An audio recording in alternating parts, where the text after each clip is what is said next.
Digital displays are usually the most expensive part of any digital signage installation.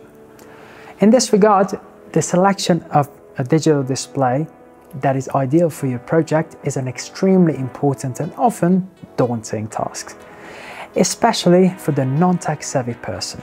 Hi all, this is Gabriel and you're on the Look Digital Signage channel, where we talk about everything related to digital screens in one way or another.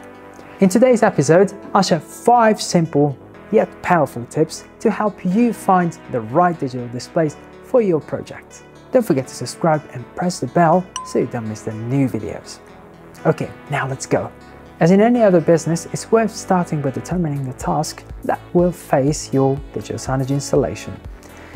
Decide for what and with whom your screen should communicate. For example, you want to attract passers-by and increase traffic in your store, or you want to upsell additional menu items in your fast food restaurant. The key parameters of your future screen will depend on this decision. Next, we need to select the type of display.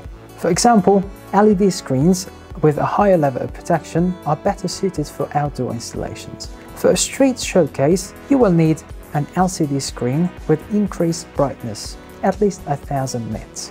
If there's a goal to make a bright accent and cause a wow effect, then a video wall consisting of several screens might become an excellent solution. Well, for interactive cases, the floor standing kiosk may work better. If you have opted for LCD or OLED flat panels, the most common choice according to statistics, then the next step is to decide whether you will use consumer TVs or prefer commercial-grade displays. Here it's worth noting the following benefits of commercial flat panels. They are engineered for 60,000 plus duty hours with a declared operation mode 16/7 or even 24/7, while consumer models are designed for 4 or 5 hours of work per day.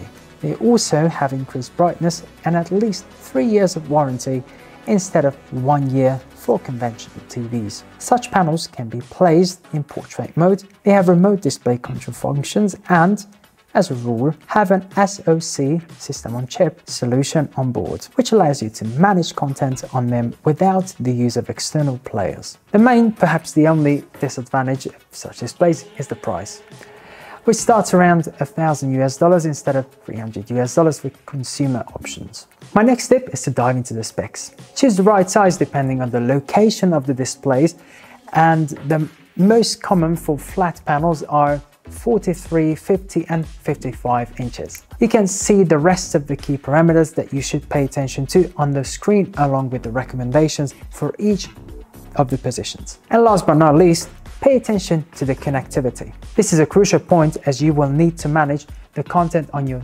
display remotely. You don't want to run to your screen with a flash drive every time you need to replace the content, don't you? So make sure it has Wi-Fi built in as well as an Ethernet connector. Also, check for HDMI inputs.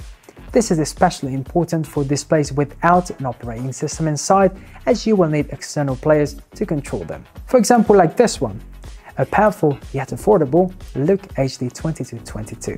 And overall, when it comes to remote management of digital screens, Look, with its unbeatable features and prices, will become the best choice. You can always see it for yourself within the 14-day free trial or request a personal demo on our website. I'm sure you will enjoy it. And well, that's it for today. Don't forget to put your like up, and if you found this video helpful, subscribe.